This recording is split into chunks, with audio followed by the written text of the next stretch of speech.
with Sean Dean. He's got his cast and it says justice on it.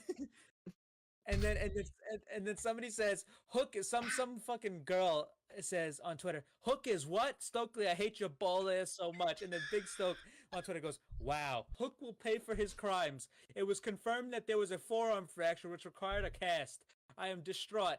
I rolled dice with my left hand, so I'm please don't make me sue this company, Tony Khan. Please, you know that a portrait of your father that's hanging in your office? Well, once I own this company, I'm replacing it with a big ass photo of James Brown. Yep. Every time you see the Godfather of Soul sweating in drug-fueled rage at the Apollo, you're gonna think of me. Sounds pretty miserable, bro. Do the right thing. Punish this little bastard Hook and write me a fat check. By the way, here's a photo of me with my best friend Al Sharpton. It means absolutely nothing, by the way. Blushing face. But somebody tweeted, he tweeted, Hook is a piece of shit, and then somebody tweeted this. Some woman, I dated a 5'8" guy who taunt every I dated a 5'8" guy who taunt every jacked. 6'3" bro he met until they pulled their first back to beat him up. Whereupon my ex would go, hey, come on. I'm a little guy. I'm just a little guy. No, it's just also my birthday. I'm a birthday boy. It somehow always worked. And then Stokely just quote tweets it, F you. Tony Brown, but who the fuck's in the background? It's Hook. It's fucking Hook. And then he's getting twerked on by some fucking broad. My t-shirt money is now in the ass crack of some fucking stripper. So thanks, Hook. But I don't but Jesus Christ, this is the greatest fucking thing I've ever seen. Clip it. Oh, but actually, hey, it worked out in the long run. I actually do hope they make another season, actually, because I would love to see the American Dragon on Total Bellas start memeing on John Laurinaitis. You have live footage of John Laurinaitis in his living room calling somebody in his underwear saying, "Hey, bud, you fired." What did Max Caster say about me? Like I'm embarrassed the fact that I'm hosting a post show for this crap. I'm proud of you, Carl. I love this. We did our Valentine's Day post of Hooked on You, but it was mainly for Jamie Hayter and only Jamie Hayter. It's not right. It's not right. It's fucking trying to build an account and we get this bullshit on the account. Great. But so follow a simp account. Okay, but here's the thing, because those people, this is networking. This is we actually networking. follow you got simp account. It was a business decision. It's a business. You have to follow these people. This is like following. If you want a stan account, you got to follow the other stans. And when you get big, you get rid of them. You get rid of them after that. It's over with. I open up our Instagram and the first thing I see is Pro Wrestling Simp, and I'm like, what is this? I don't look at that. I don't look at that stuff. It's a business decision because that guy promotes us, and then when we don't need him anymore, we toss him aside. That's what happens. Yeah, well, we got go so fucking slap it on a t-shirt and continue to use the move forehead. Unpretty. This guy just say fucking forehead. Switch. What? This guy say forehead. You Yes, I did. You think I fucking wouldn't catch that? You think nobody on this program would catch that? But I did. For weird. You almost didn't. For weird. Let's be honest, you almost didn't. Weird champ. This is what we resort to here. All right, next up. Unbelievable. Five head. Next up, we have. Why people happy? Pagu.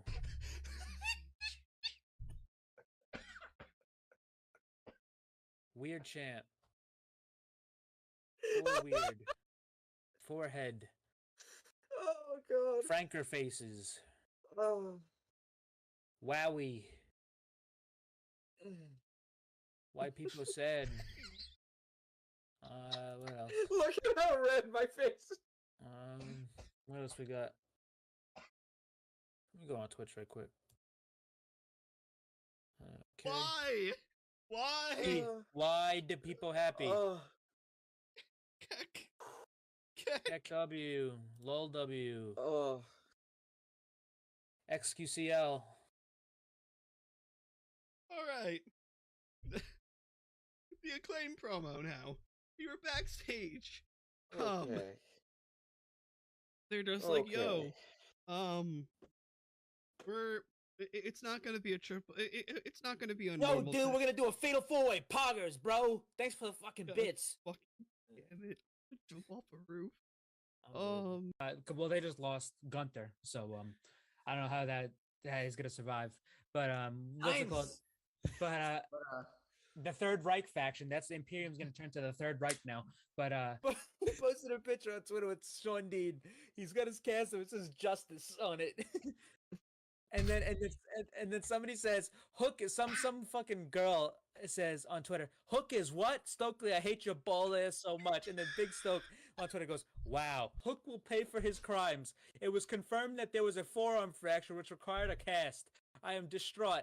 I rolled dice with my left hand, so I'm please don't make me sue this company, Tony Khan. Please, you know that a portrait of your father that's hanging in your office? Well, once I own this company, I'm replacing it with a big-ass photo of James Brown.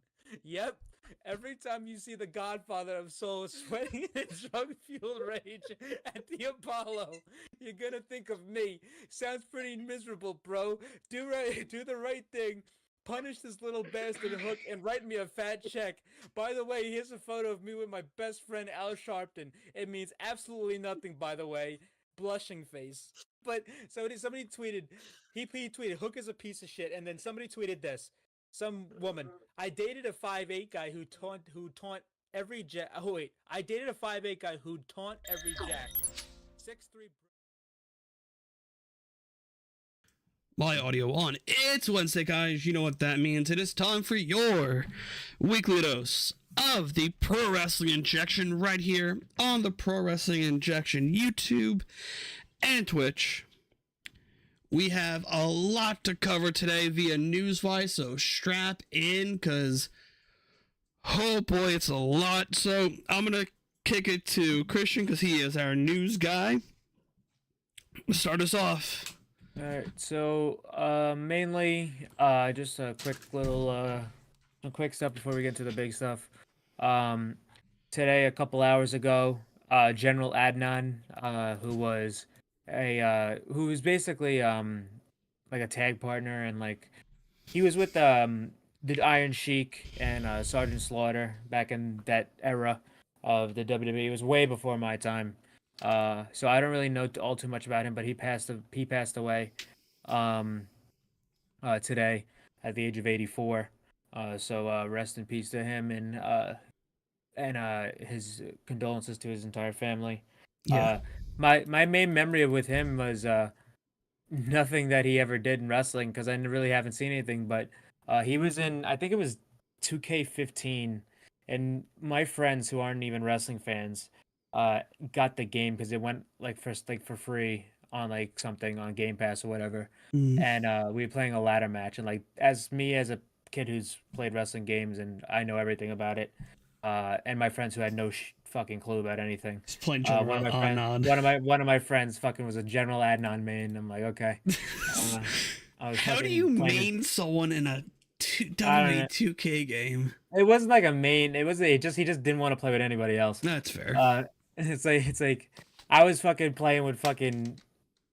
I was fucking running that shit with Demon Balor, fucking Kenta when he was in the game, fucking AJ Styles, not AJ Styles, like all these different heads that I had, like Sami Zayn and Kevin Owens. I'm playing as Demon Balor. This guy's playing as General Adnan. I'm like, you know, this is what was intended for this world. But anyway, next up, we have some notes from the AEW media scrum, from the All Out media scrum, which actually was one of the most informative post-show scrums they've ever done. And Tony's talked a lot, and he actually gave a lot of great information. Number one, I guess because there's a few notes here. Number one, Christian Cage has re-signed a new contract with AEW. He was on the scrum. He did confirm that before he got off the table. So he has resigned, which could play a role into maybe Edge coming over. Also, he doesn't have any friends other than Luchasaurus, so that's true. He did say that. Also, Tony said that on the Wrestle Dream show, New Japan will be in fact sending their talent, some of their talent, to the Wrestle Dream show. He did confirm that. We don't know obviously who. And there's people like Okada, Tanahashi, Sonata, uh, like most like Hiromu, Shingo. They're all mostly uh announced for that tour, that Destruction tour. So I don't know if they're gonna get pulled off that card. Usually when you're announced for a show, that's kind of like forbidden to do in Japan. Yeah. But anyway, uh, yeah. But also he talked about he did confirm that Jack Perry is suspended indefinitely. There was an interesting thing where Jack was actually in the Grand Slam commercial for Arthur Ashe, so I don't know if he's going to be back by the time, or if the investigation or his suspension is like quietly over. But it might have just been a mistake of the person making the trailer for it. What sucks is he just turned heel. Now he's the biggest baby face once again. Yeah. Well, it depends, I guess. He would just he just has to have he's just gonna have a harder job becoming a heel. He's gonna lean into it, though. Of course, he's gonna lean into like how I got rid of everyone's favorite. Well, I wouldn't. I'm not saying I wouldn't reference Punk. Maybe loosely, but I wouldn't make that as an entire thing because I don't even know if they can legally, to be honest. Well, here's where now we lead into the meat and potatoes of our news. Well, no, not yet. What else is there? Kevin Kelly, and we didn't finish the scrum notes. We talked about Kevin Kelly already. No, we didn't. Yes, we did. That was the opener. You had said that like it's to be a lot difficult for the 4 New Japan fans. We didn't go on the air yet. Yes, we talked about it. Yes, we did. You didn't go on the air yet. Yes, we talked about it during. I will pull up the fucking VOD we didn't go on the air yet. Hold on, I'm pulling it up right now. Because I joined the call and I said that we didn't even go on the air yet. I also realized that my fucking mic is so hot.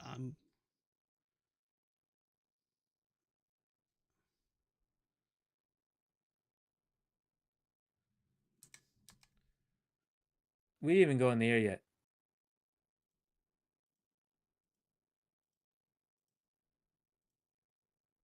Hold on.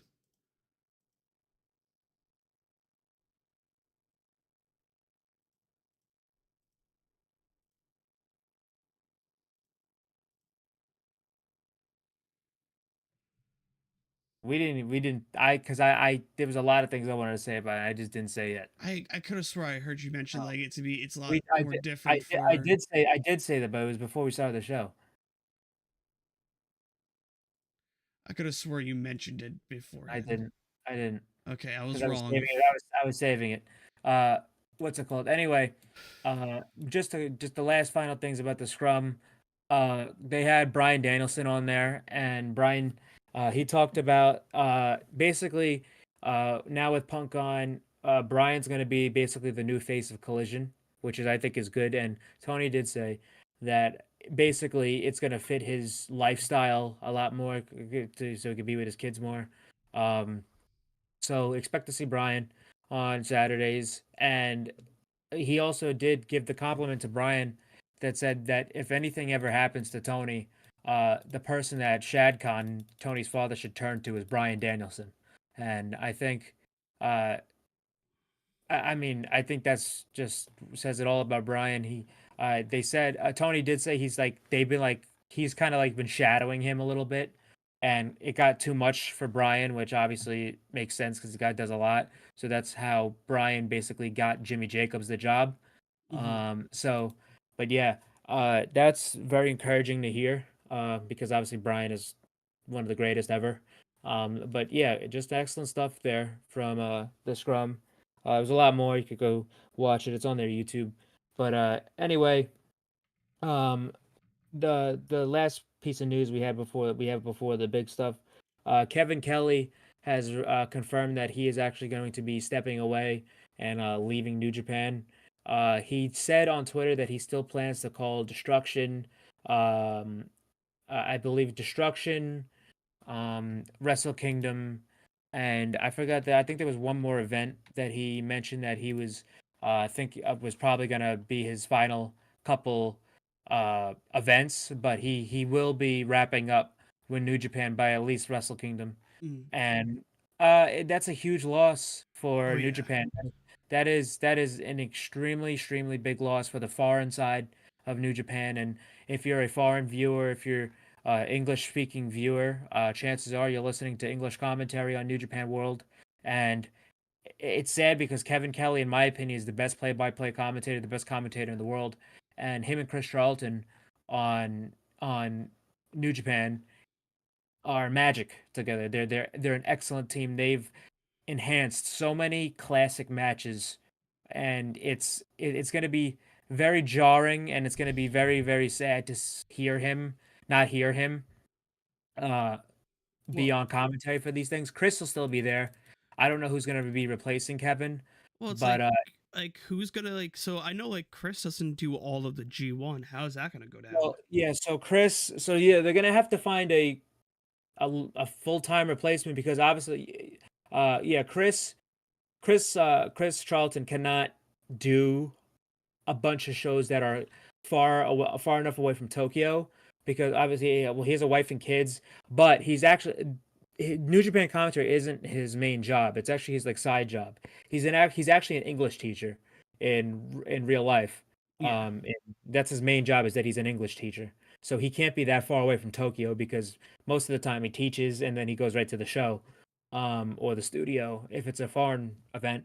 But they're gonna have to find somebody who is committed, and they would have to sign somebody because Kevin was signed to like a contract. Um, but yeah, it's very sad to see him step away. He will still be doing AW Collision and AEW pay-per-views. He's just going to be doing AEW mainly from now on. And I mean, the reason Kevin gave is completely valid. I mean, his wife of 32 years, she doesn't want to be alone anymore. I mean, he's got older kids now, and he just wants to be home. And that schedule of going back and forth to Japan for weeks and months on end is extremely difficult, even Yeah. for wrestlers. And I couldn't imagine being like a commentator doing that with like every event. Some wrestlers they could get tours off. This is the main voice of of the English side of your broadcast team, so Mhm. it's gonna be sad. But anyway, uh, that's the Kevin Kelly update. He's gonna still be on Collision, and I'm excited to see him in a more prosperous role here. And and basically that just confirms now that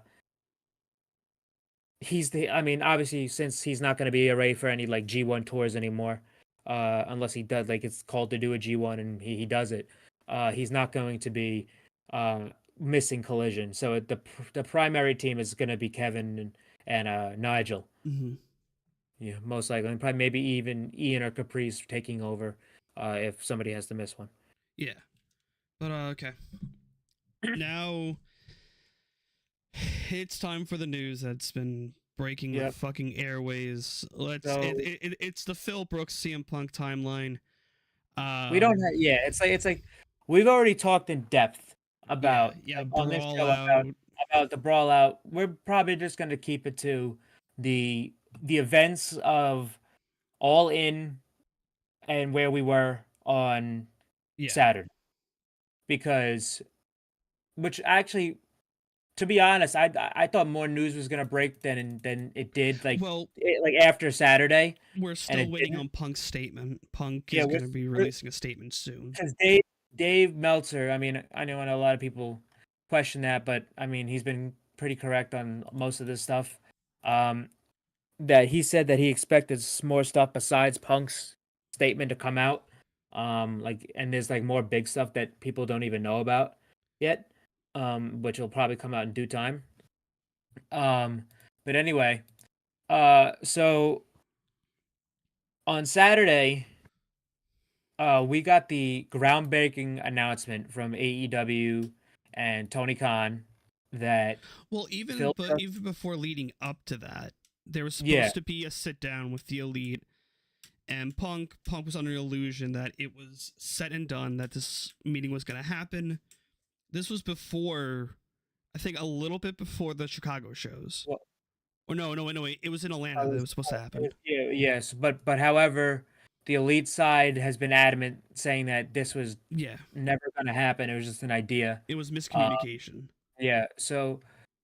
But anyways, on Saturday we got the groundbreaking announcement from AEW and Tony Khan that Phil Brooks, CM Punk, has been terminated, all his contracts, which that was we'll keep that one in mind.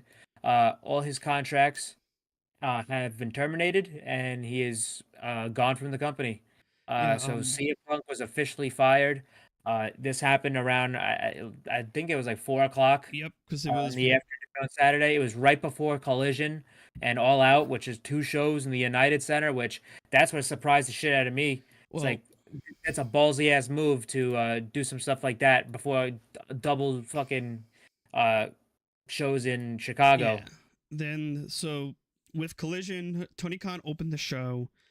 He had mentioned that he has terminated the contract of Phil Brooks.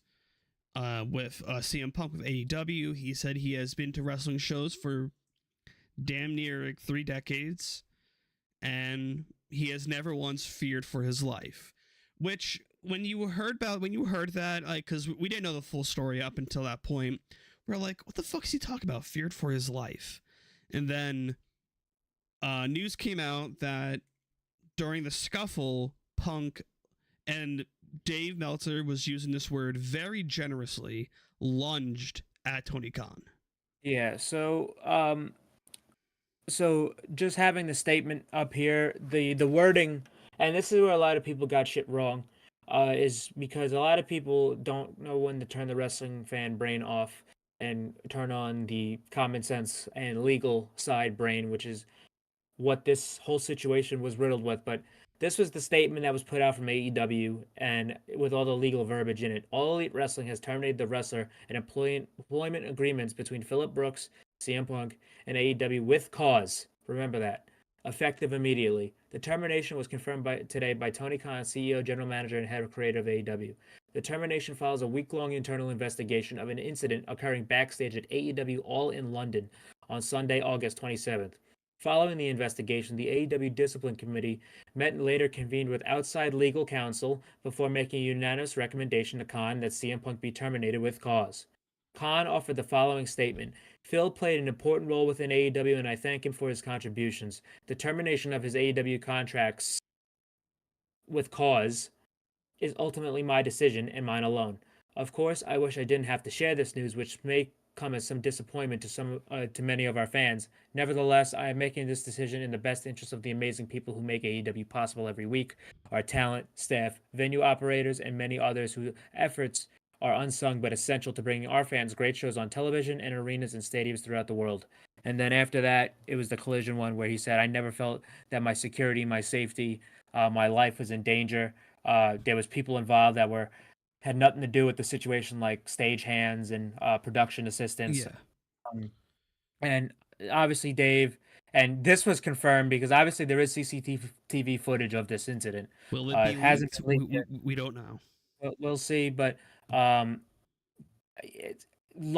apparently it was a lot more than lunging at Tony Khan. So now we get into the situation and back up a bit. So obviously, when it happened, we talked about the Jack Perry incident where Jack Perry wanted to use real glass to write himself off so he can go on his vacation. And he got approved Hawaii. for it. He got approved. got approved. He even rented the car himself. And Punk put the kibosh on it, which pissed off Jack Perry because it was approved by the company. Everything was signed off, and he got pissed at it.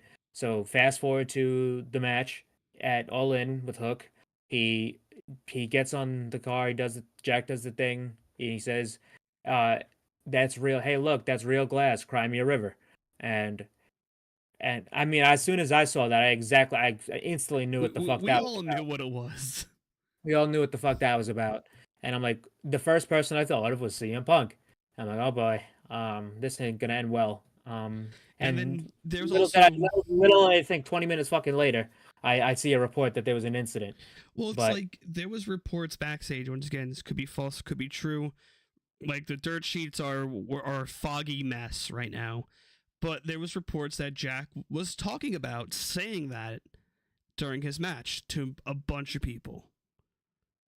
Apparently, I had saw that. I forgot. It was wrestling. It was like the Twitter account Russell Purists. They've are like a hit or a miss. They report the recaps of everything. Yeah, but they don't really. I forgot who they were quoting though. But yeah, they don't. They don't. See, that's the thing. People have. Well, no. See, they were quoting someone. I forgot who it was. No, I'm saying like WrestlePeers is not a news reporting thing. They just take highlights. The snippet. Yeah, they just take the news of whatever. But yeah, whoever they were quoting, I forgot who it was. But apparently, Jack Perry was going around saying, "Yeah, I'm going to say this during the match. I'm going to say this." Yeah. And like I said, it could be false. It could be true. That one, I think I'm a little not sure on because I think that would have been mentioned more. I'll look it up real quick. Yeah, I think that would have been mentioned more if that was a big thing. But if that's the case, it's not really takes away from the entire situation. But anyway, Punk gets backstage. Perry gets backstage. He comes through the curtain, and immediately he is face to face with CM Punk, and CM Punk. In the report, so there's many versions of this story, and the one I am going to be speaking based off is the eyewitness report from the person who is not a wrestler, who is not even a television personality, and he's a neutral source, and a one that was said to be even friendly with Punk. So this is the word that is basically been taken as the definitive story is that Jack got to the back, Punk got in his face and said, "Do we have a problem?" Jack basically told him, "I'm just trying to get heat," and Punk that led to next thing led to another. It turned into a shoving match, then a rear naked choke. Well, Punk actually sucker punched Jack is what was said. And then put him in. Then there was shoves. Punk put him in like a front face lock, which is like kind of like one of those things, like almost looks like a guillotine but standing. So he put him in like a choke. Samoa Joe was right there. He broke it up. There was a lot of people in that room, and the number one eyewitness as well was Tony Khan. He saw the entire thing. Joe broke it up. Joe was irate, which I don't fucking blame him. The guy's about to wrestle the biggest match of his damn career, and this shit happens right before it. But after they were broken up, Punk was said to have lunged at Tony Khan, which is a lot more than lunging. So the way I saw it, and they said that monitors were knocked down onto Khan, and monitors were knocked all, and there's people were in danger. The way I read it of like that instead of lunging, I don't know if you've ever seen that clip of that basketball player that tried to go after LeBron James, where he was like doing like trying to like fight through like the security guards. That's what I imagine Punk did, and it knocked security and it knocked monitors down and all that stuff. But it was said to be violent. Apparently, Punk threatened to quit, or he said he did quit, and he said he hates this place. Jack Perry was told to leave. Punk stuck around for a while with security, and then he eventually left. And that was the entire situation for that thing. They even weren't sure that if the match was even going to go on. They went to FTR and the Young Bucks to say, "Can you guys open the show?" And they said they're not ready, which obviously they weren't because they were the third match. And then they went to Jay White, Takeshita, Juice, Kenny, Hangman, and Ibushi, said, "Can you guys do it?" And they said, "Yeah, probably." So they were close to Gorilla when this happened. But Joe was said to have calmed him down and spoke to Punk, and they were able to get the match done. It was per Fightful regarding the CM Punk Jack Perry incident. Perry had told a couple of people he was planning to make a comment during the match with Hook.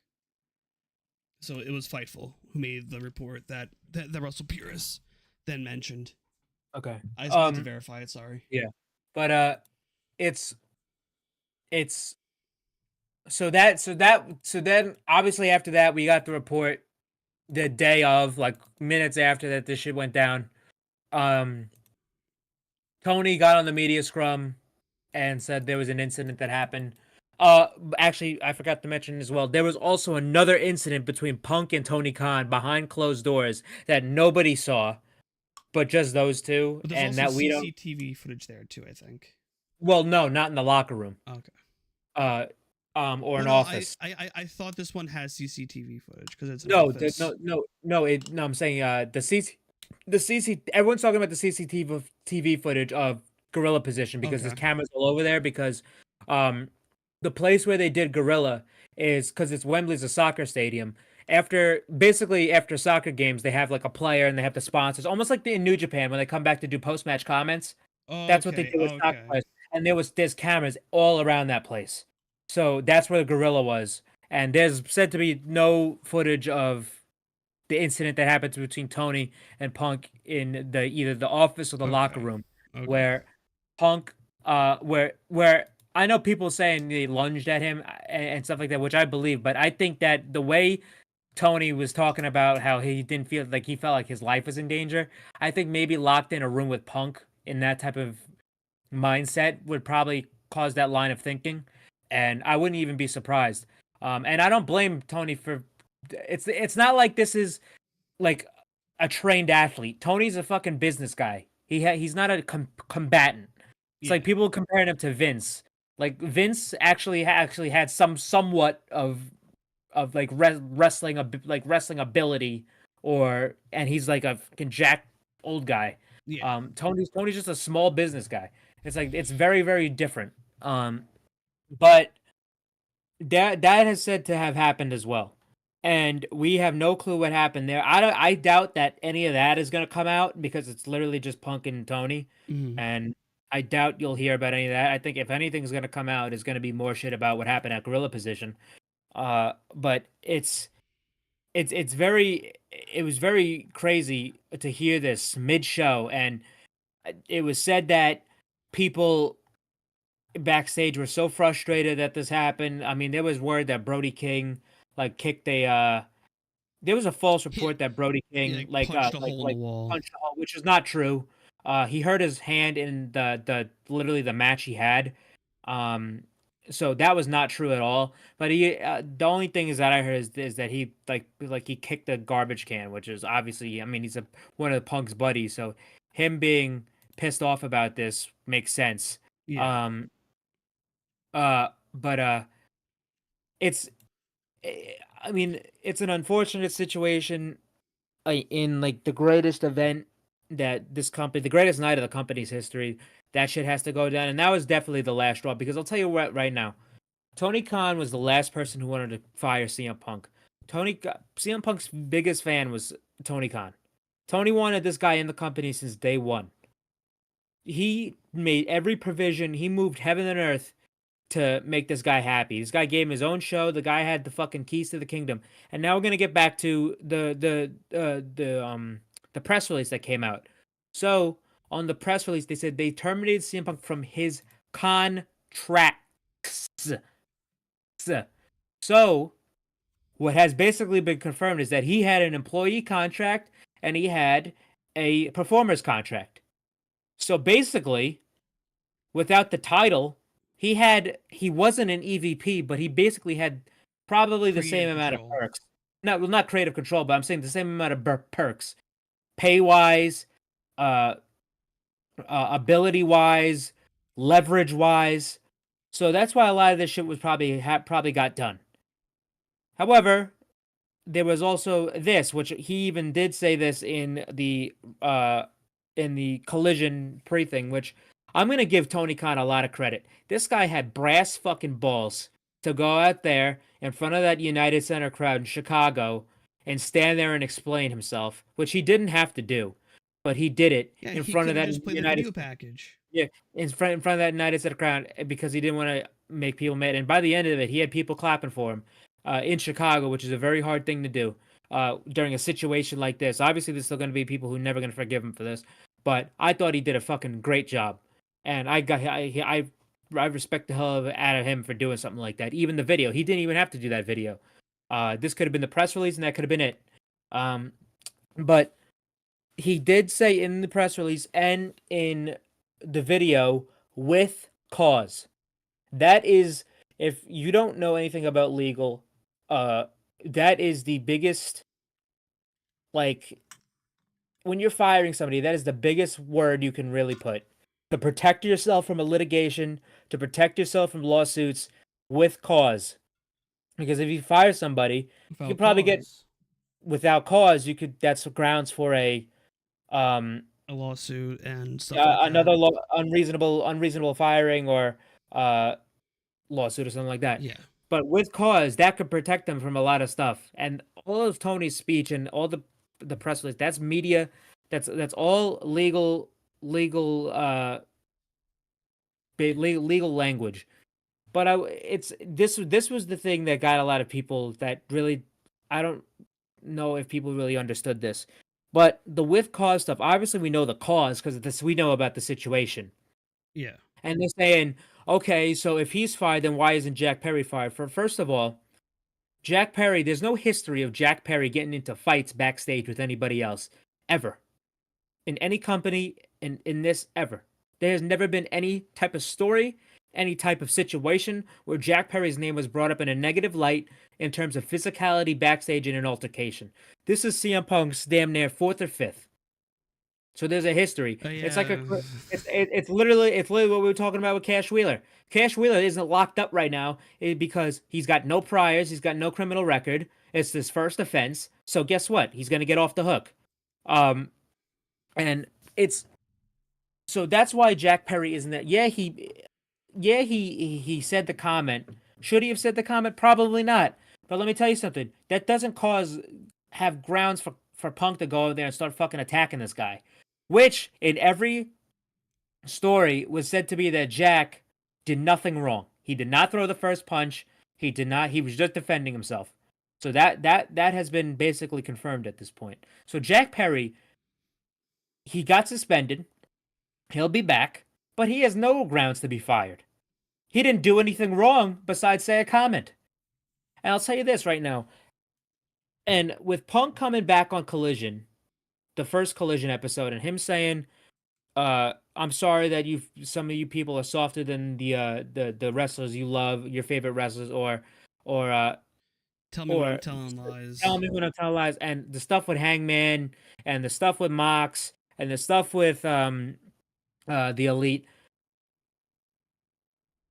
The only soft person I see here is CM Punk. I mean, Ryan Nemeth was right. And that's the thing, too. It's not a case where it's because I don't like CM Punk. I used to love CM Punk. I don't anymore after this. But this guy's the softest man alive. He is set off by a comment. Yeah. So it's rules for thee, but not for me. So why can he go out after fucking Collision's over and call Hangman a peg warmer and say he doesn't do shit and stuff like that? Did fucking Hangman come out and come in the back and start attacking this guy? I don't think so. Did the Elite come and start beating the shit out of this guy after the media scrum? No. They marched into his fucking locker room because he told them to with the head of legal, which I don't think anybody, EVPs of the company, are going to march into your fucking locker room with the head of legal counsel and go jump you. That doesn't make sense. Why would you bring your lawyer to go jump somebody? It doesn't make sense. So guess what? And obviously we already know about that situation with Punk threw the first punch and fucking Kenny Omega was bit. We already know about that. But this is just ironic. It's just ironic. It's ironic. It's so ironic. And I feel for the people who who love CM Punk and it's not like I'm happy to see him get fired.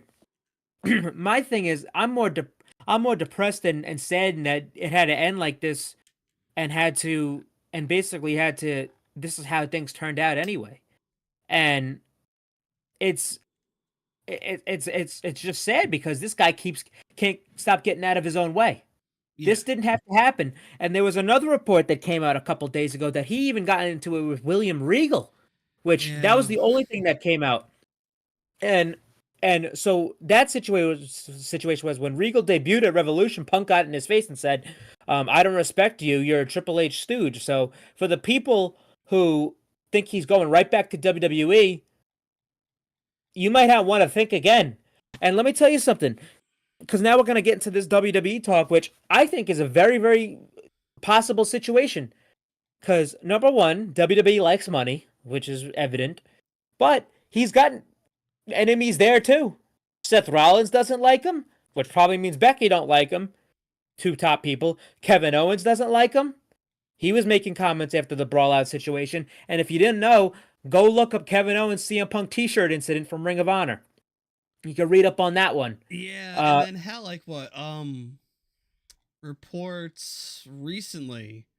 Okay, I got I'm gonna pull up the quote for, we were talking about the Regal stuff. There was a point in which Punk and Triple H had to sit down. Punk wanted to, this was before coming into AEW. He wanted to have a program with yeah.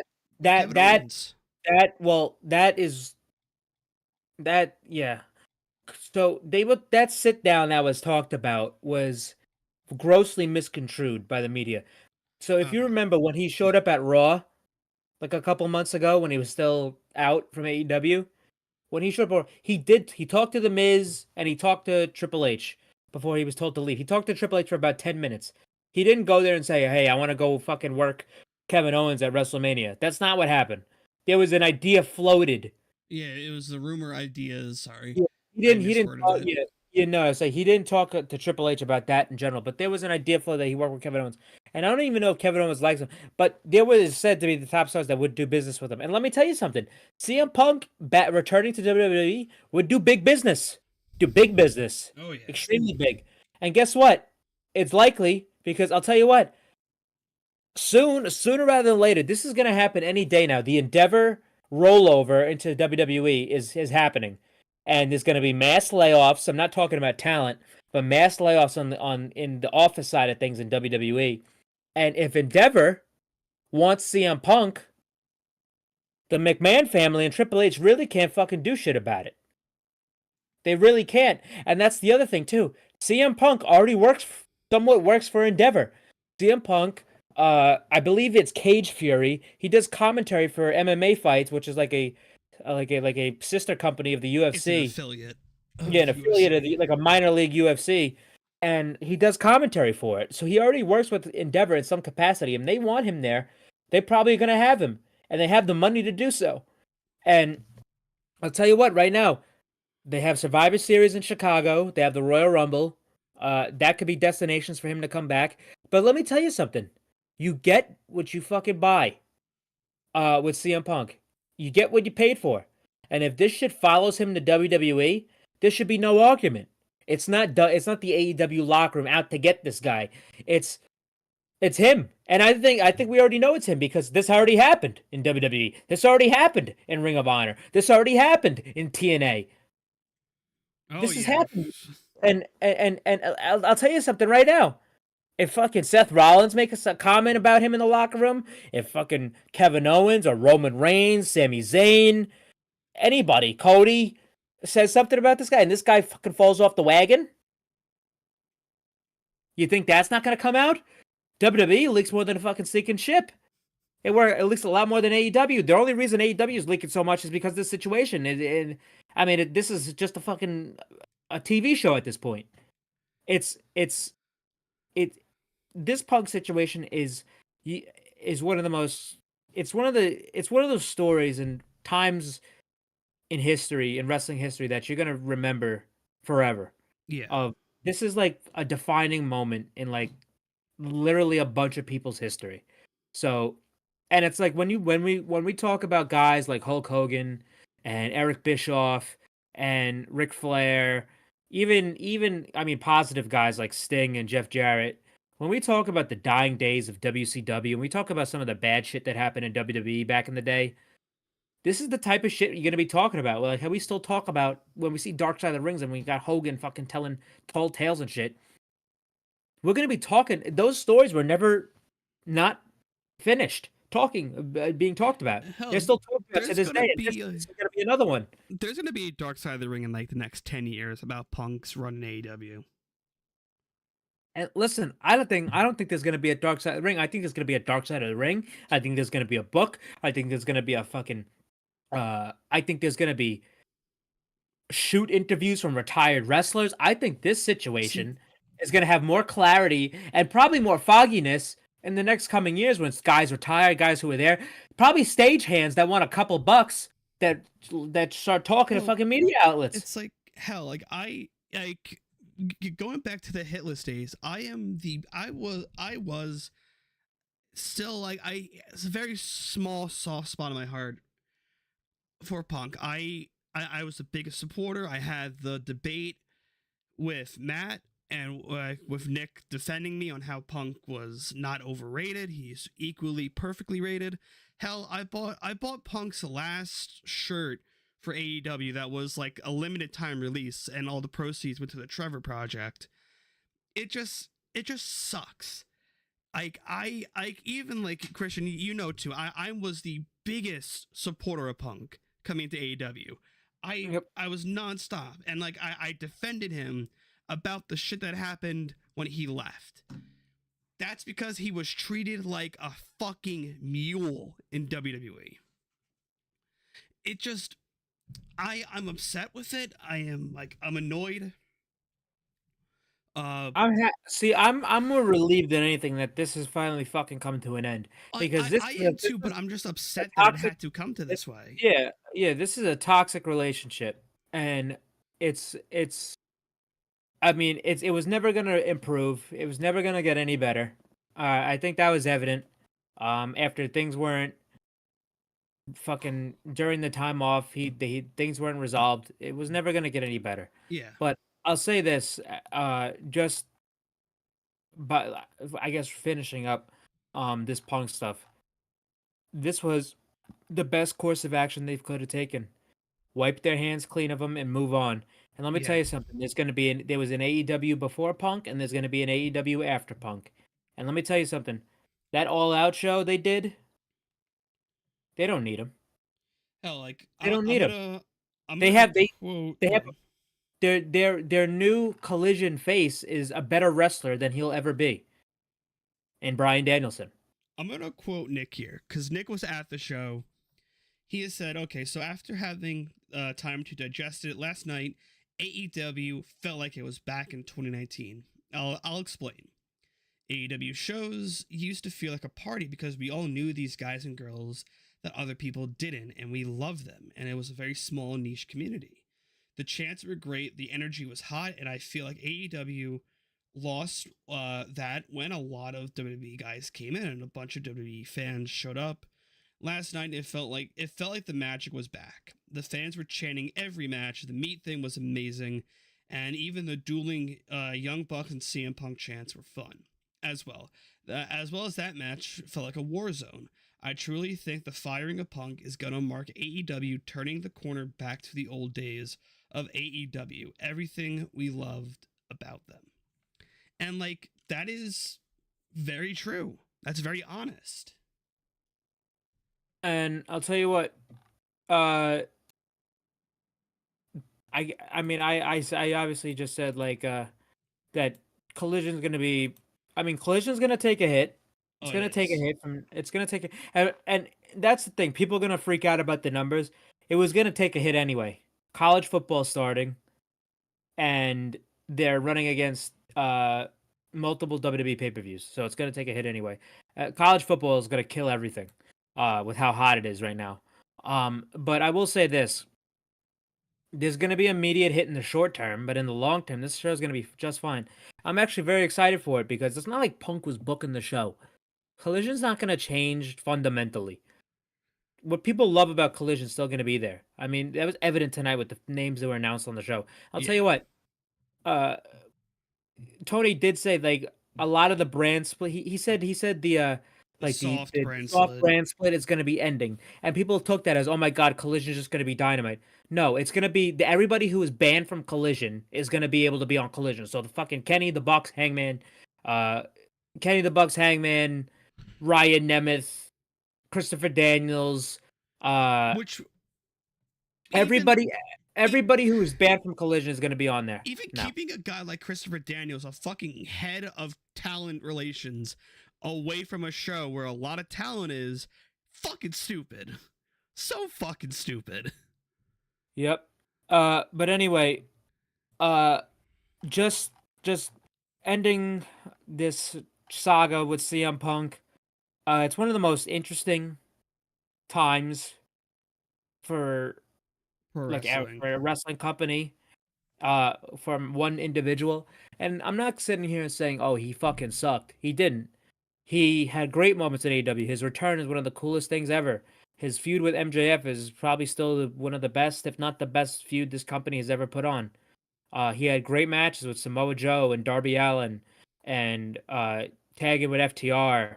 The stuff with fucking um, uh, the stuff that he did on his return to Collision with Jay White and Ricky, and even the small little thing he did with the House of Black. Um, a lot of stuff he did was positive, but for as much positive he brought to the company, he brought equally as much or more negative. Yeah. And the funniest stat to me is that 50% of his run was on air, 50% was either suspensions or injuries.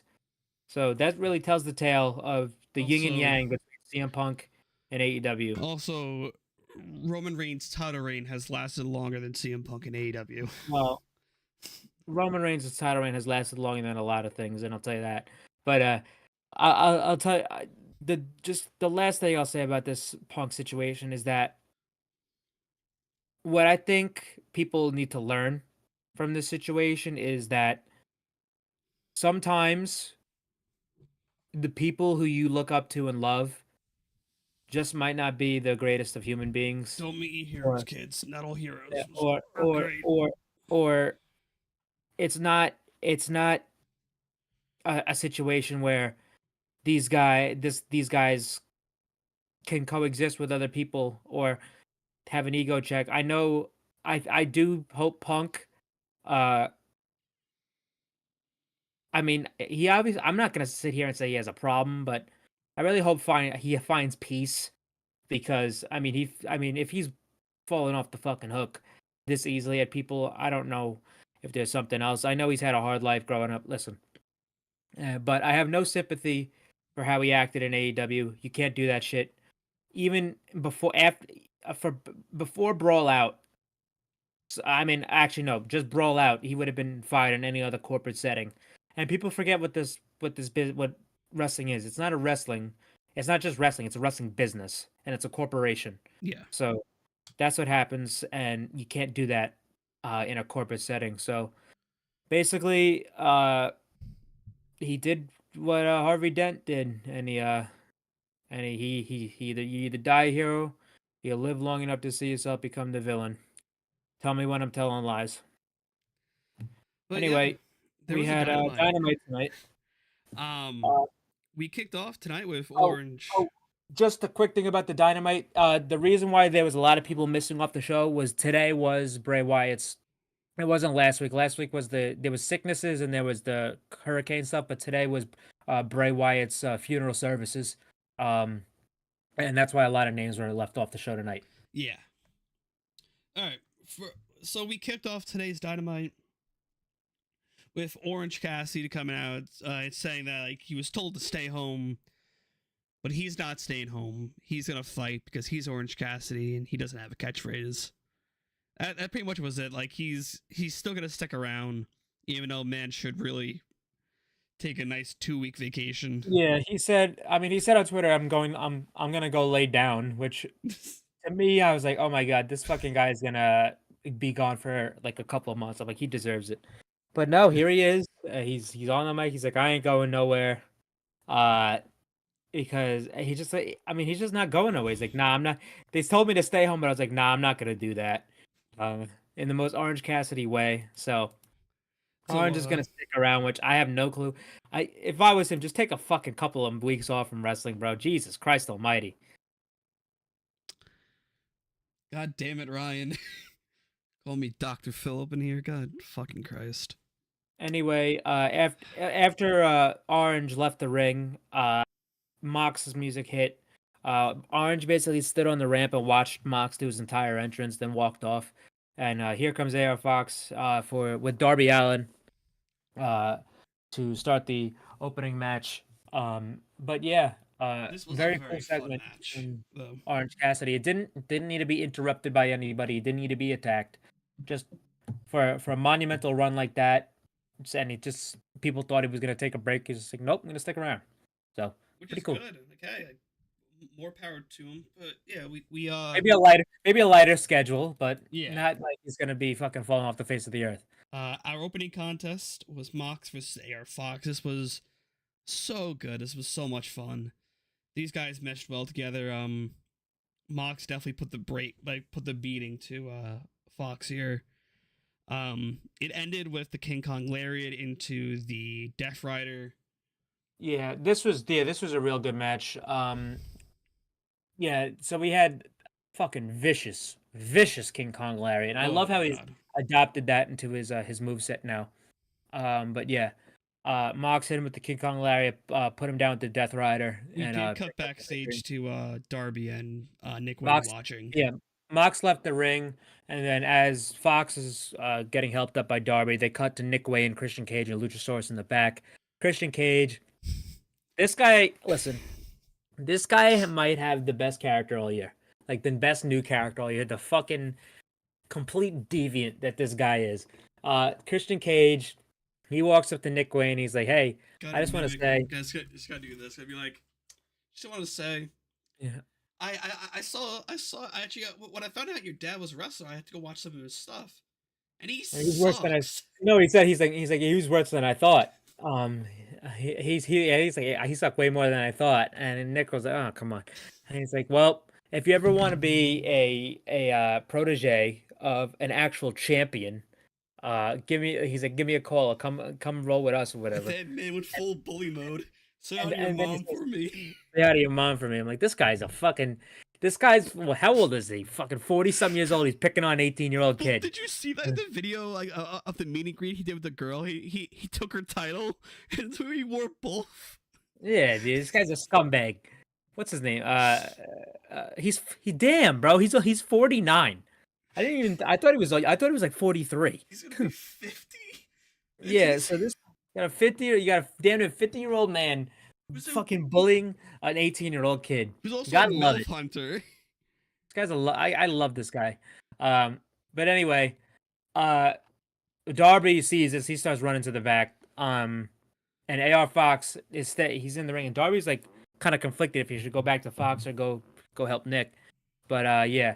But after they got out, we had Chris Statlander versus Emi Sakura Which for the TBS title. on Twitter, like there was a video of Emi Sakura reacting to Soraya's entrance, and like she was crying because like she kind of like I bet like Emi Sakura kind of wishes she had that like star power and that ability to. Well, yeah, but I think she was like crying because she heard her favorite guy's song on True. that stage. That's really I thought people were reading too much into it. But Well, then also like Soraya didn't help with her fucking post of giving her the middle finger during makeup. Well, good, because that's the best thing Emi Sakura could have got, because that probably will get her a match on television.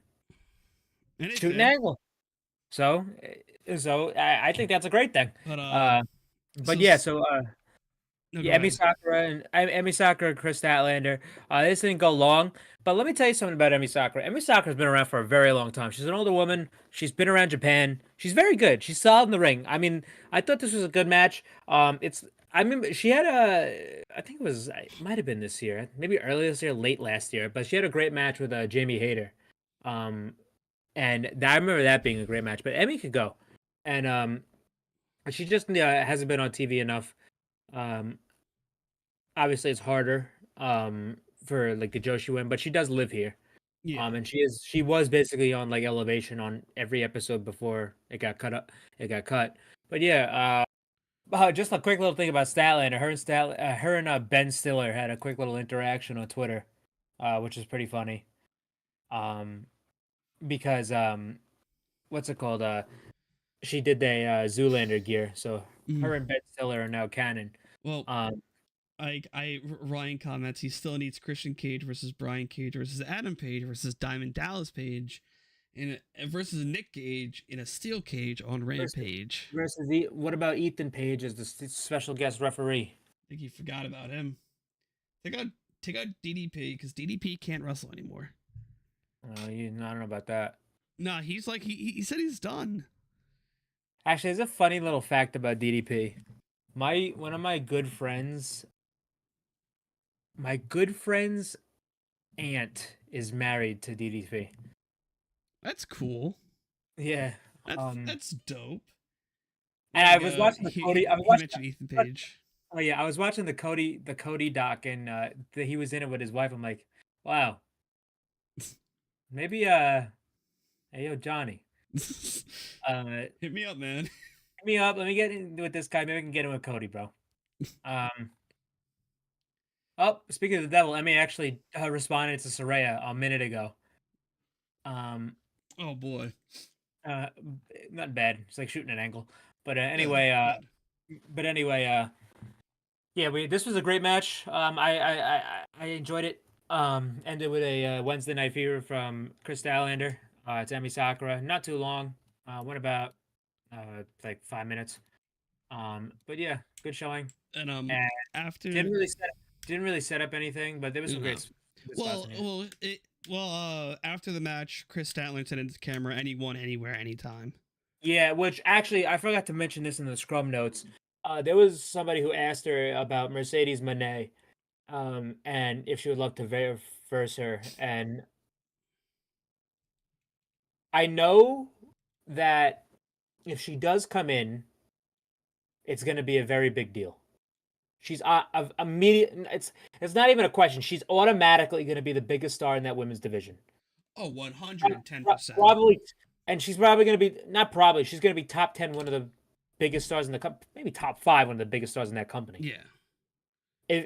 If you want to shift CM Punk's contract to either Edge or Mercedes, you can literally just take your pick. But and that's even if she signs, which is we don't know. But they could be setting something up where, because she's gonna come soon, she's gonna come over sooner rather than later because she's not cleared yet to wrestle. But she was still wearing her boot at at Wembley. Yeah, so So I think maybe Wrestle Dream could be something. Obviously, it's a New Japan affiliated show, so I think that would probably be the likely destination where she has her first match or at least debuts. And if that's but the thing is, I don't know if they're teasing Statlander and Mercedes, because I remember when Jade was champ, they were teasing that too. Not on television, but like people were floating that on social media because maybe she would beat Jade for the TBS title. But I could see I think Statlander and Mercedes would be great. But there was also that rumor before she even got hurt that it was going to be her and Saraya at Forbidden Door, but now Saraya is the champion.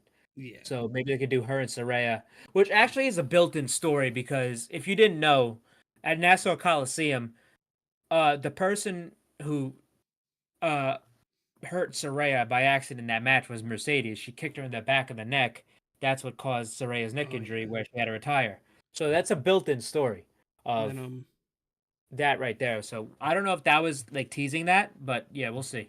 Ryan here mentions that if Mercedes Moné does show up in AEW, it will change the women's division. Absolutely. Which AEW is in need of right now. Yeah, absolutely. I mean, she's a game changer in any division she's in. Just the people she could work with, like Jamie, Athena, Britt, Sheeta, Anna, Stat, Ruby, Sky, Willow, Tony, Thunder Rosa is close to coming back. She's got a lot of names to work with. And then, never worked with before. But back to the show, after the women's match, we had Roddy backstage with the Kingdom, just getting asked the question, how was your childhood growing up? Well, first off, let me tell you something. The graphic they posted, I think it was on Friday on Collision. It was the greatest graphic this fucking company's ever put together. It was him versus Trent, the graphic, and this guy's sitting there in a button-up and glasses and. You want to know where that picture is? It was in front of the "He's Our Scumbag" sign too. I know. This guy. Let me tell you something. Roderick Strong was always, even in NXT, he was always like a fucking menace. No. He was always harped on for being just like a guy. and they even paid mention to like MJF when he called him a default call. They always harped on him for just not having that much of a character, just being like a good wrestler, and that was just it. This is the best character work Roddy has done in his entire career, ever. This is unbelievable, and I didn't know he had this in him.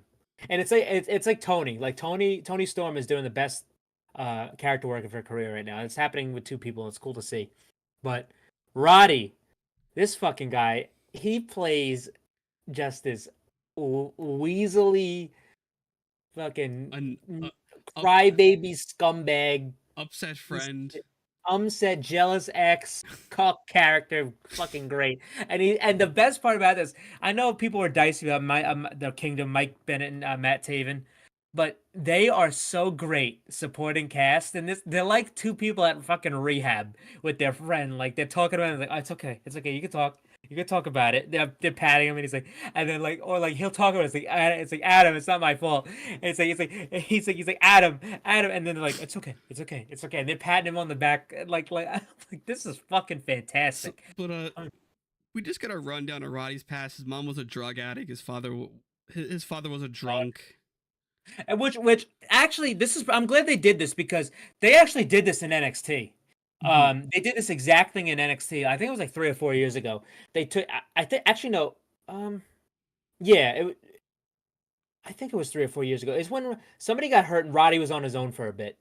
And they even took cameras to the trailer that Roddy grew up in, and they showed his mom, who's now better, and like she was in the event, she was at the show, like at the pay-per-view. They brought her in and stuff like that.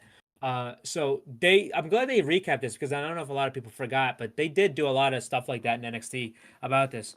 So he told his story, and these two fucking schlubs next to him, fucking enabling him. Tell your story, man.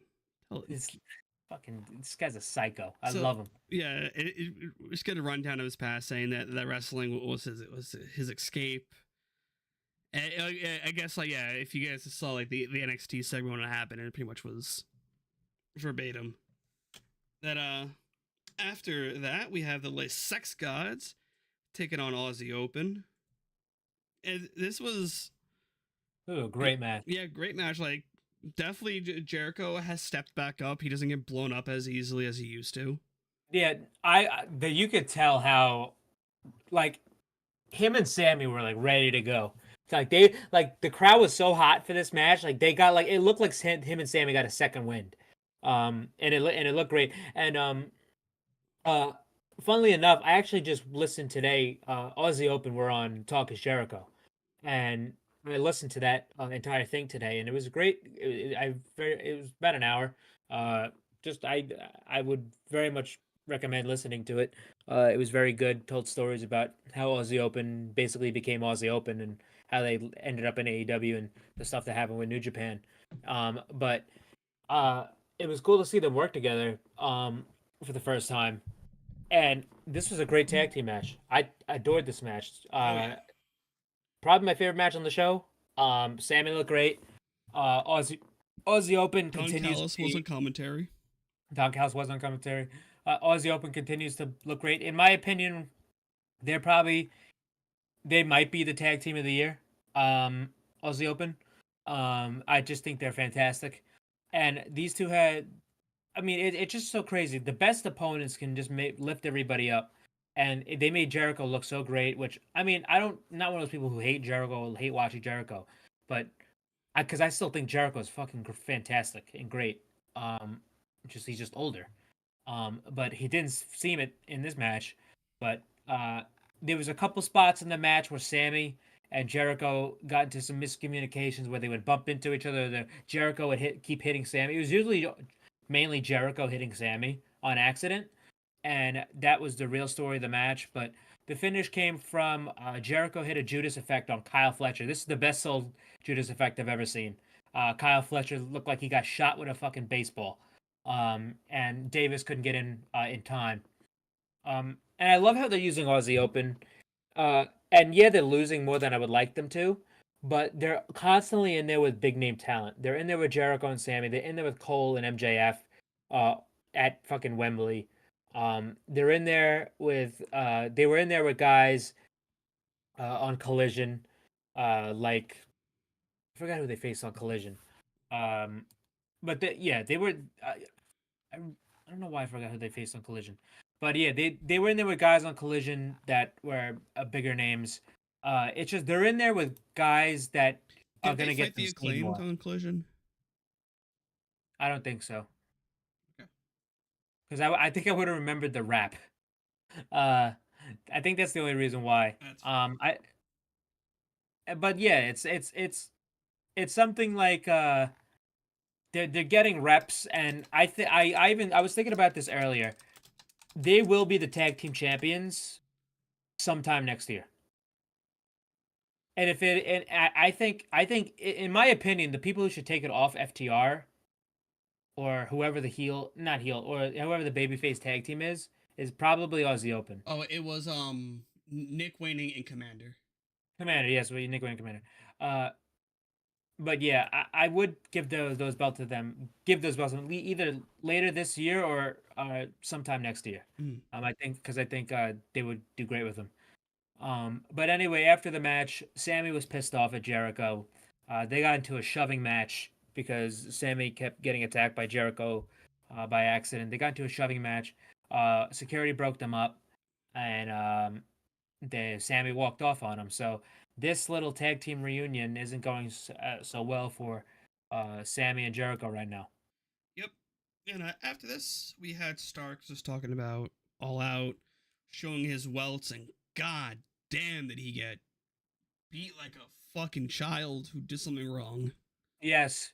So this was an incredible promo from Ricky Starks. I thought this was fantastic.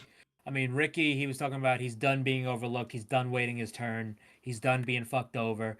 You're gonna recognize me now, or if I leave, uh, you're not gonna you're not gonna call me back and say, oh, we finally realized we want you.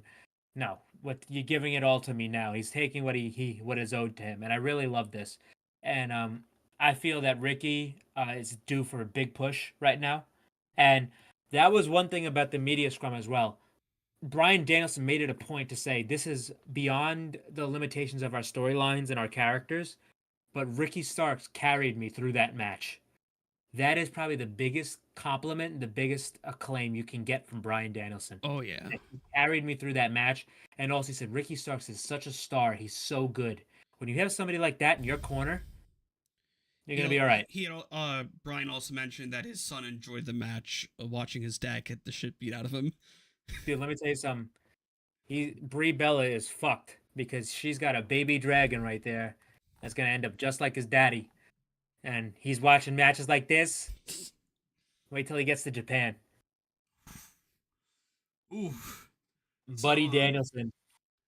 So after this, we have a recap of the Better Than You Baby storyline, everything. It also talked about what happened on All Out with Joe pushing Max.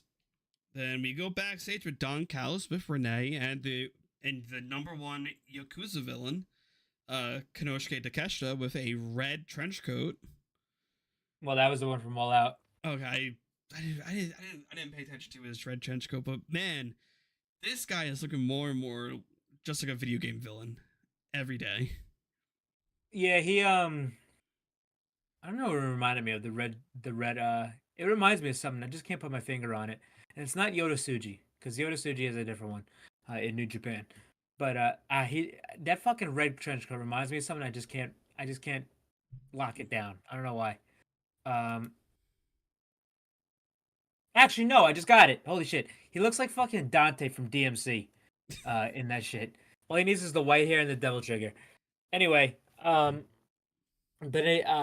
Don and Takeshita in the back, they have another tarped off easel, and Renee tried to pick it up and see what was behind it, and Don stopped her, and he said, listen, Kenny Omega, next week we'll reveal our next target. But he actually did say something that's actually very, very thought-provoking, is that Kenny Omega is 0-8 on pay-per-view, not pay-per-views, he's 0-8 since Don Callis left him, which is something that may be overlooked. in Kenny's story right it's now. also a fucking shame because Kenny has to pay for his cats to go to college. That's true. I don't know. I don't know if he's getting. I mean, he's an EVP of this company, so I hope he can afford. Probably not cat- as high anymore. But... That might have been an Undertale reference. But anyway, yeah, he was talking about how don't show the easel. We're gonna, and I like this. I like how he's picking his targets and he's showing his targets That on means an like that on, means the Hulk Hogan's match. getting work. That means the match is possible for Grand Slam. Maybe.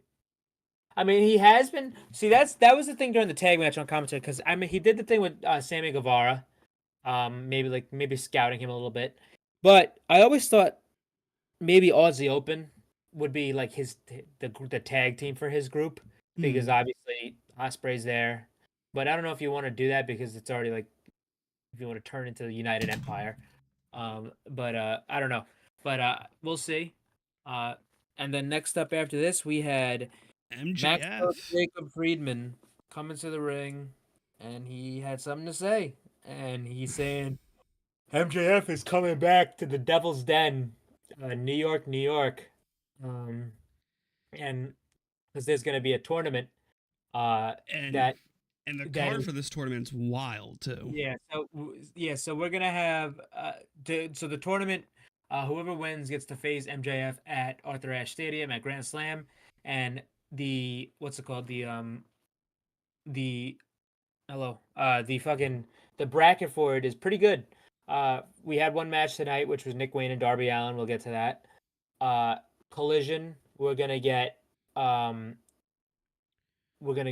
Actually, No. Oh, we had Trent. We had Trent and Roddy That's tonight after as well. this.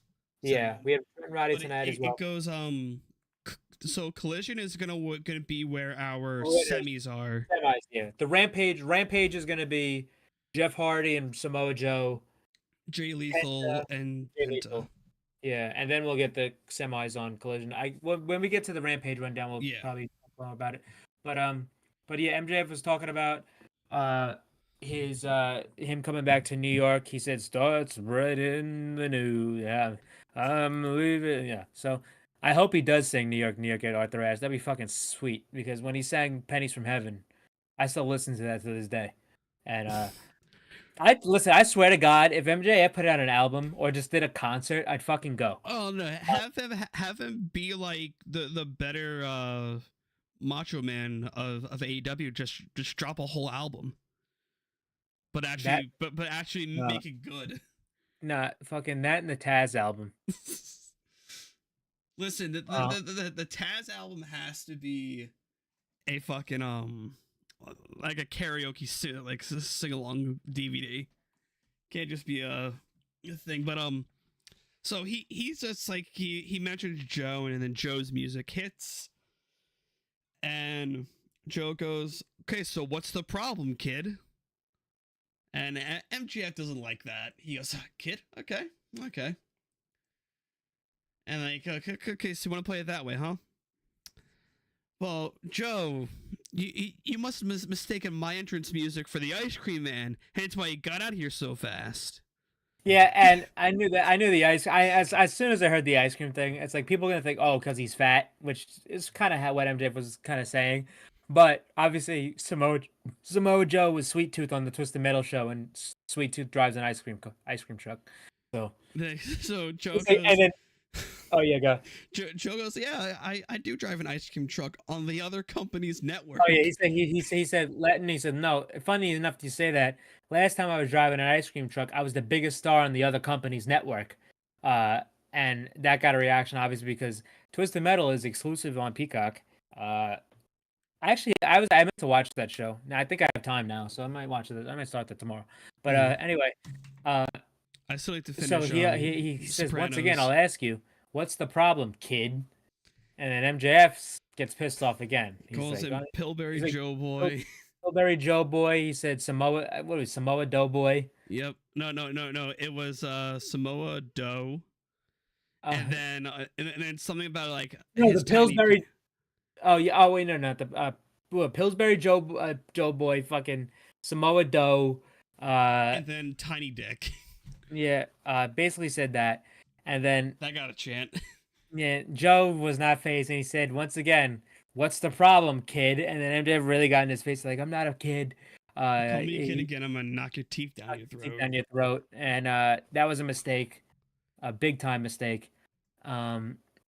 It's Joe. He's like, "Listen, I'm not gonna stand here and attack you and try to lose my title spot, but uh, when I pushed you back in that day, you know what I thought about you? I didn't think you were a kid. I thought you were a little bitch." And MJF slapped him, which Joe was like, "You know what? Okay, that's fine." And my man Ryan over here has a wild fucking fantasy booking. MGF versus Samoa Joe. Joe's about to win. Lights go out. It's a man in MGF's devil mask, and he knocks out Joe. Then the man reveals to be Jeeves K. Dude, that'd be sick, dude. I love VSK. I met him multiple times, a Long Island guy. He was standing behind MJF. He was an eyewitness to this, because he was literally right behind MJF in the video. So MGF goes, "Okay, you know what? It's time for me to take a line from my bro Chacho, who's ready for story time with MJF, baby."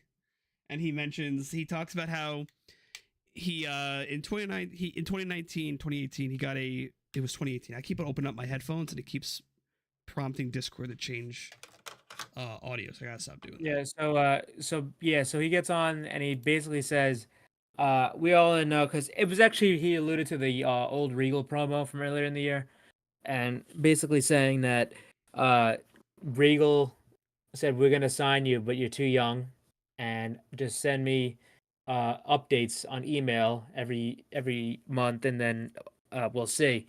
And then he blew me off, and the crowd started chanting, "He fucked up." And he did. Well, yeah, maybe. Unless that was an edict down from the company saying, yeah, fucking don't sign anybody who's 19, which is complete bullshit now, because now we got fucking high schoolers running around NXT. Anyway, he and then he basically said, you know what happened to him? I knocked his British ass out. That got a big pop. And sent him back to NXT where he belongs. And I'm gonna do the same for you. And that got a big thing because obviously Joe was NXT champion 3 times. But yeah, and then obviously after that the slap happened, and then Joe's like, "You know what? I'm gonna get out of the ring. I'm gonna win the tournament, and I'll see you at a Grand Slam." And all right, so MJF was like, "You know what? Fuck it." And he just attacks MJF. They start getting into it. So MJF's going to leave. His legs were the rope was in between his legs. So Joe kicks the rope into his balls and starts beating down MJF. He starts stomping on him. He stops stomping on the back of his neck. And then as Joe's holding up the AEW World Title, MJF gives him a low blow. They start fighting again. They're fighting in the corner. MJF rips his shirt off, and then he runs at him in the corner, and then Joe does the ST Joe, where he runs and then he fucking intercepts him and then just throws him down. MJF is writhing in pain because of his injured neck from the match with the Dark Order at All Out. Joe picks him up. About to do the muscle buster. Yeah, here comes Adam Cole. He runs Joe off. Joe's out of there. MJF is, oh my god, I can't feel my arm. I can't feel my. Dude, this guy's such a fucking asshole. He's such a ball buster. This guy's greatest. But the doctors are trying to check him out. He's moving so slow. Fucking Adam Cole's trying to help him. And then who do we hear? Joe's talking shit. Wait, Joe's talking shit. He's calling him a little bitch. He's trying to get helped off. And then as they're coming up the ramp, Adam Cole's trying to, Adam. Here comes Roderick Strong in his neck brace with Matt Taven and Mike Bennett, and then Roddy's yelling at Adam Cole. He's like, "Why do you care about his neck health but not my neck health? Why do you care about his neck?" And Adam Cole's like, "You see what just happened? He's hurt." He's like, "Why don't you care about my neck health? Why do you care about his neck health?" He's like, and the best thing is Adam Cole's already gone. So he's walking up the fucking the steel steps. Roddy's walking up the steel steps. And he's like, "Who cares about my neck health? That guy doesn't." And That took my ass out. That was loose. I laughed so fucking hard. Adam Cole's not even in camera view anymore. He's like, who cares about my neck health? That guy doesn't. And What is this English? My neck health. I've never heard this. I know. Do we still think like this is all just a ruse on MJF until like the eventual shoe drops? I don't know.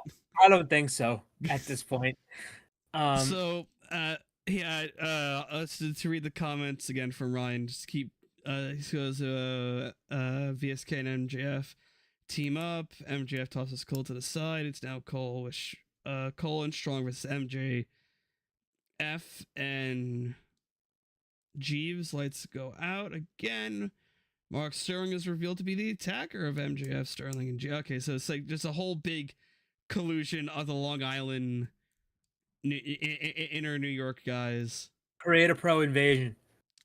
And also because Sonny Kiss is no longer an AEW, VSK needs something to do. Which is true. VSK isn't signed. Yeah, he's just there. Sometimes. Yeah, he's just brought in. Yeah, he's brought in to do stuff. So now we have Trent versus Roderick, and this is such a good fucking match. And the only thing I wished during this fucking match, I wished he kept the neck brace on and wrestled with it. Because they took it off of him and then he wrestled, and then after the match they put it back on. I wish he fucking kept it on. Because if he's just a fucking stupid asshole doing backbreakers with a fucking neck brace on. But I actually do think it's funny that he wrestles and then he fucking puts it back on. I'm like, what the fuck? It's like Brandon Cutler wearing the goddamn mask for 2 years. It's like, yeah, bro, your nose is fixed. But anyway, Trent comes out. This was a great match. Two hard-hitting guys. Real good match here. Very, very enjoyable. Roddy won with the end of Heartache. And then after the match, Taven put the neck brace right back on Roddy. And he advances in the tournament.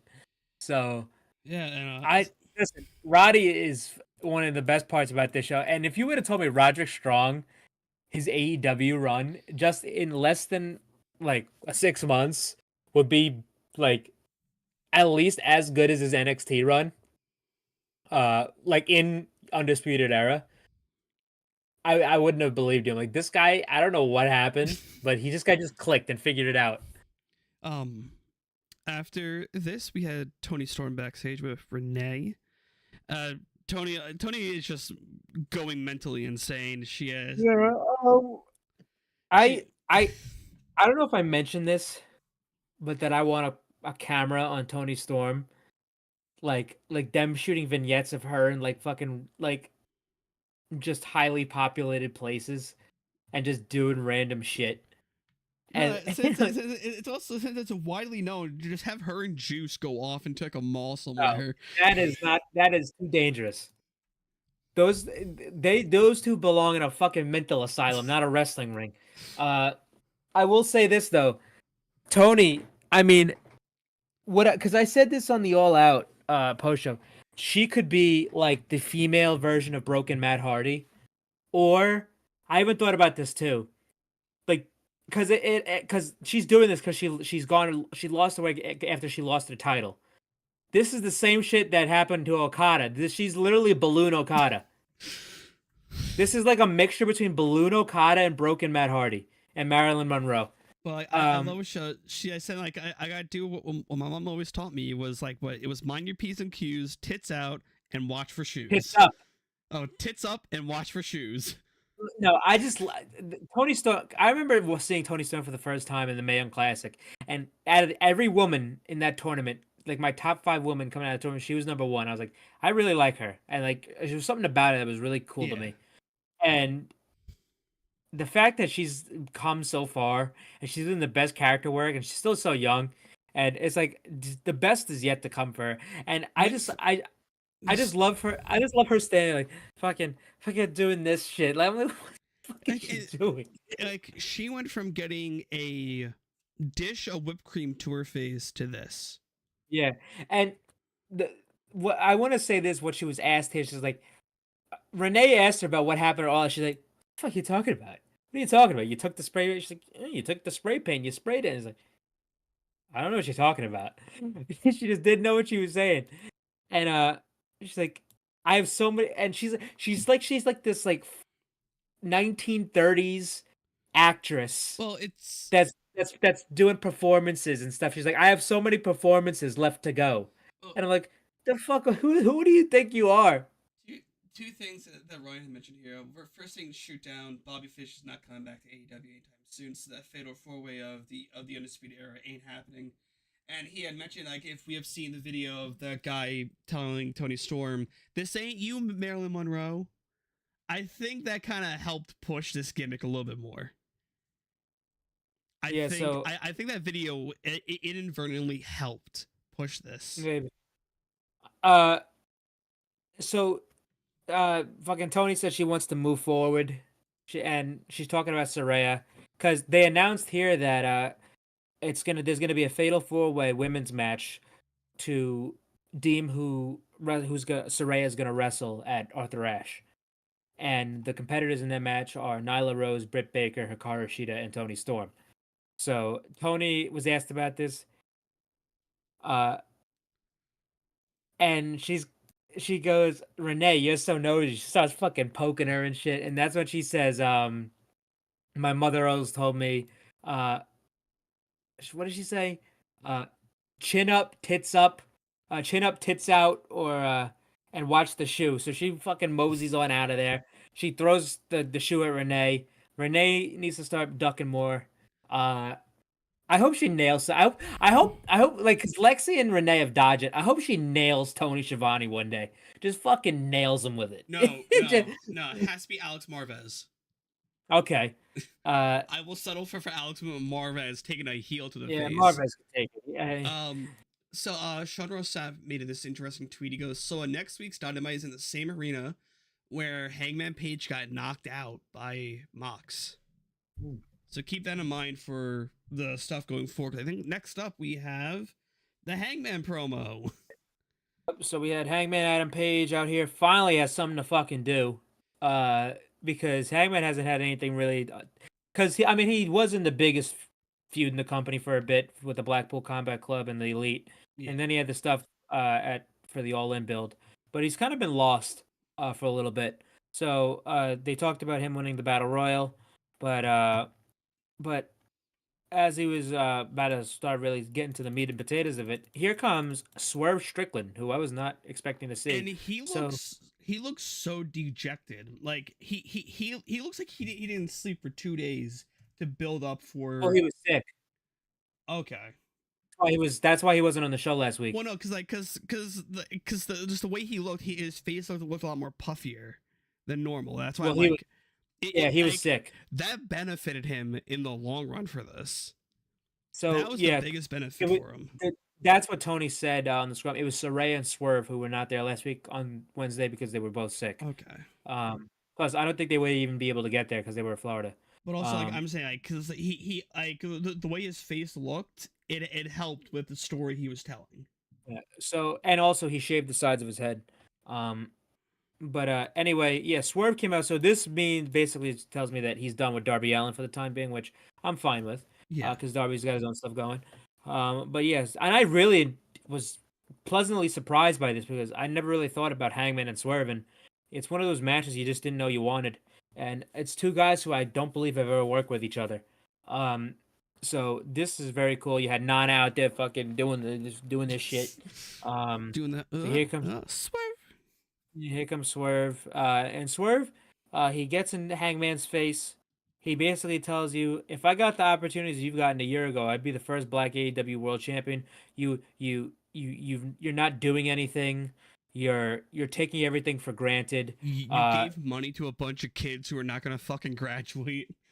That was which is true because they're in Chicago. But anyway, the only thing you're graduating from there is fucking the firing range. But anyway. Also, did you see Hangman's lower third? It was worst teacher ever. Worst teacher ever, which is bullshit. He canceled tests when he joined the Bullet Club. Where the fuck was that for me? I didn't have a teacher that Yeah, cool. because you weren't in fucking South Carolina or Georgia, wherever he's from. I think he was taught in Virginia. Virginia, well, close to Carolina. I know he went to Virginia Tech. I know that. And my friend went there. I'm like, yo, Hangman went there. And then he's like, nah, I'm fucking out of here. I'm going to Stony Brook. I'm like, all right. But anyway,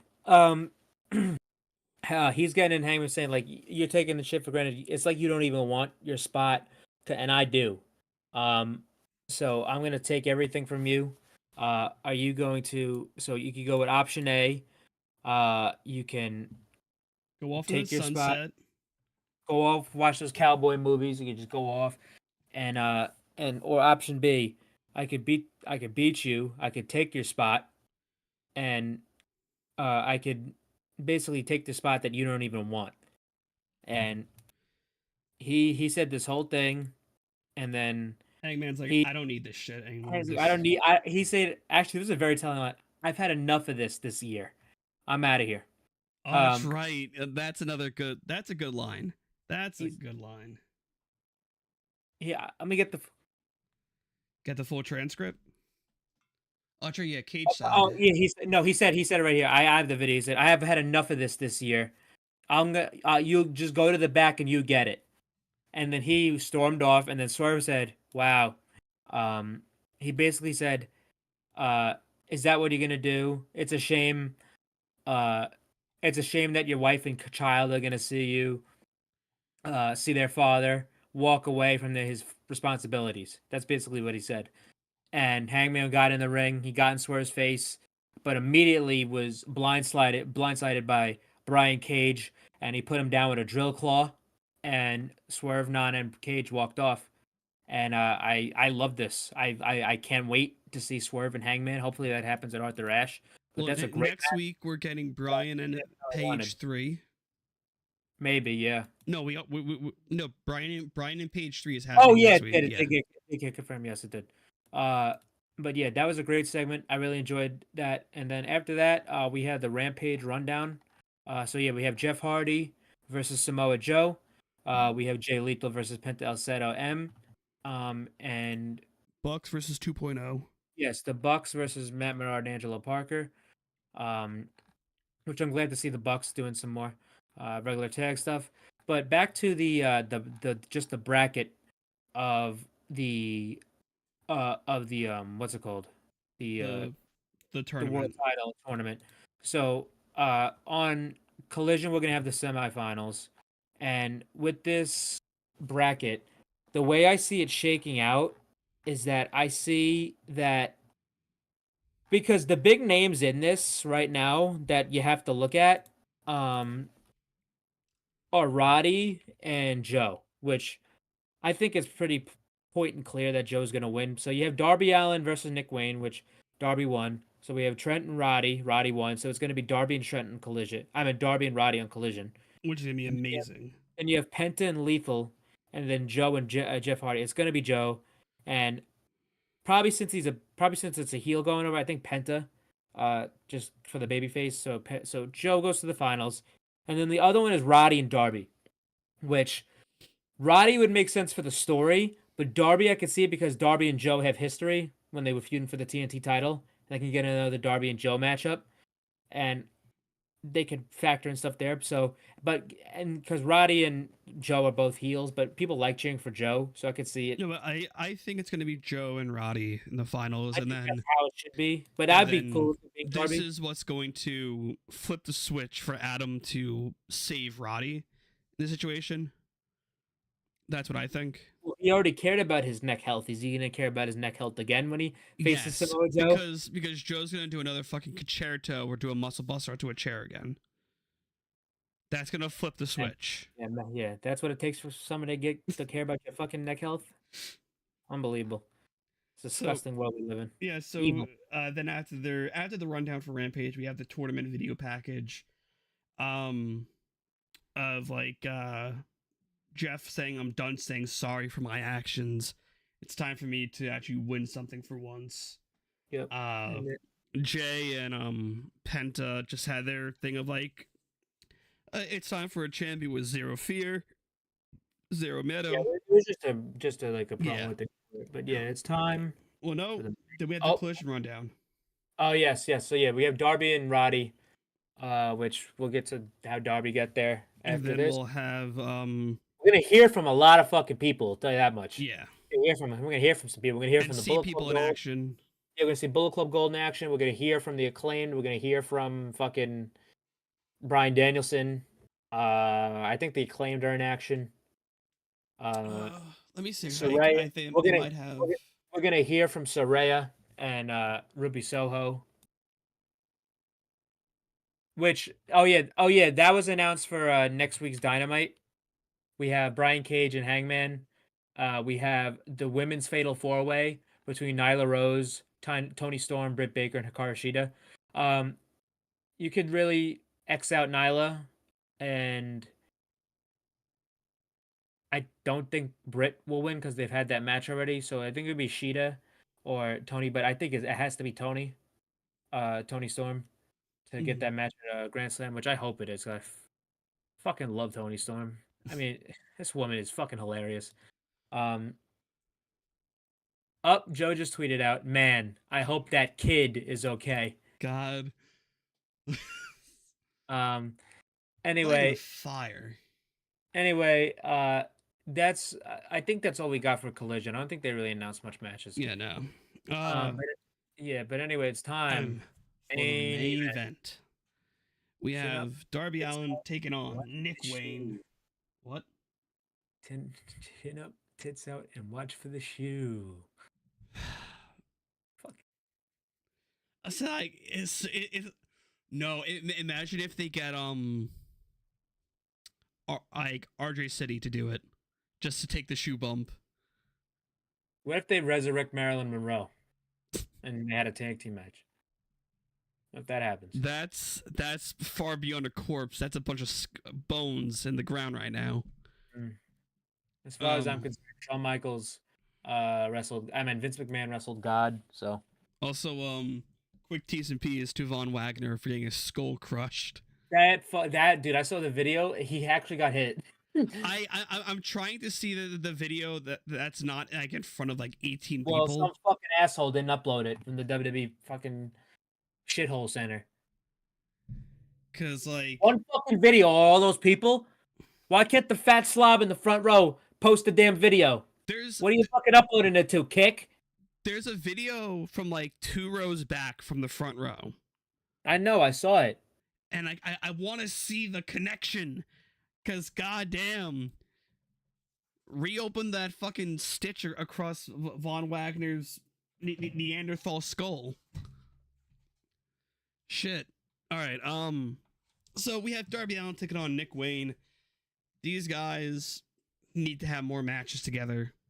Okay, this is definitely a cool moment for these guys. I mean, they've known each other forever, and I mean, obviously, Buddy Wayne, influence, and but yeah, this was a solid match. They gave him about 15 minutes. This was great. It's a great match from Nick Wayne and Darby Allin. Immediately, the beginning of the match was scary because Darby missed a missile suicide dive and full on back into the barricade. Full on his back. I thought he fell on his neck the first time I saw it. Then I showed the replay. I'm like, holy shit! I'm like, how's this guy gonna fucking climb Mount Everest when he's doing this shit? But yeah, there Nick was like an avalanche at Everest recently too.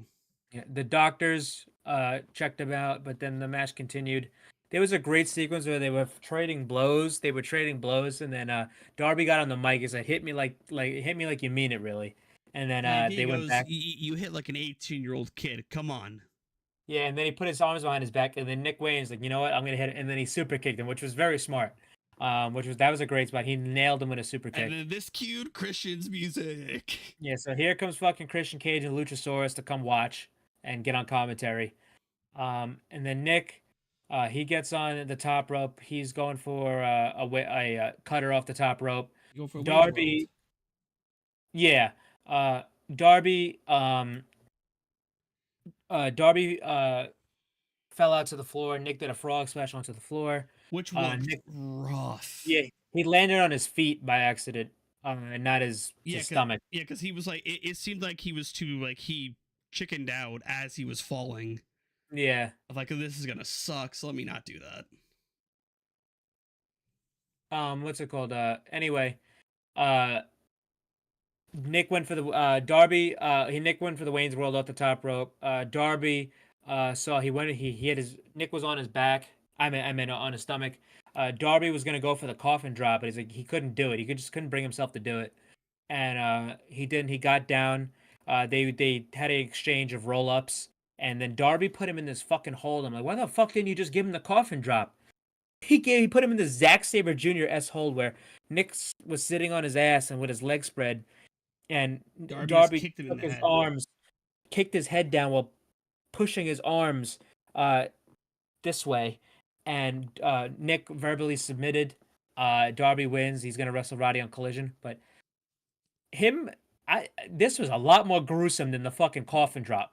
So if he had second thoughts about giving this kid the coffin drop, I don't know why he just didn't give him the coffin drop. This is a lot instead more of gruesome tearing than his arm off. fucking Brian kicking someone's face.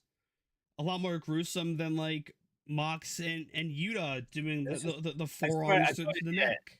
This is some Zack Sabre Jr. shit. So, but yeah, Darby wins. He wins the match, and he will be facing Roderick Strong on Collision. Yeah. And that's how they went off the air, I believe. Yeah, so Did wrestler Christian do anything? Christian didn't do anything, right? let me check cage Look at side. him. Just post match Christian says some vulgar threatening things and goes to the stage to applaud Darby. Yep.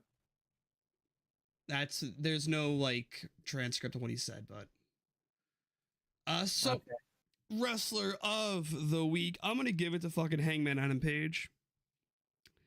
I think he wrong put with on an amazing segment with Swerve.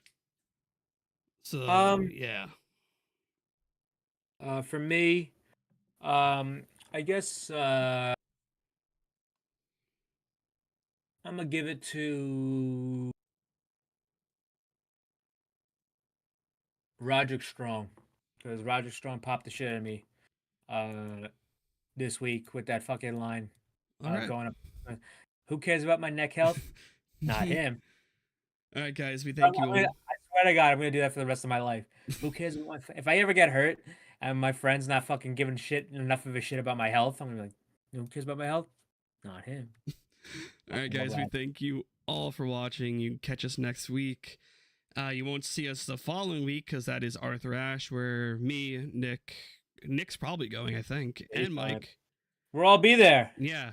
I am pulling for all of us to do the Blackpool Combat Club photo op thing. We'll see if my back can handle that. I've already had one back Just incident. be the I've already had one back Bryan incident Danielson in in the AEW front. Just be Bryan Danielson in the front with the thumbs up, like yeah, that's them. All right, guys, we thank you all, and we'll see you next week. Peace.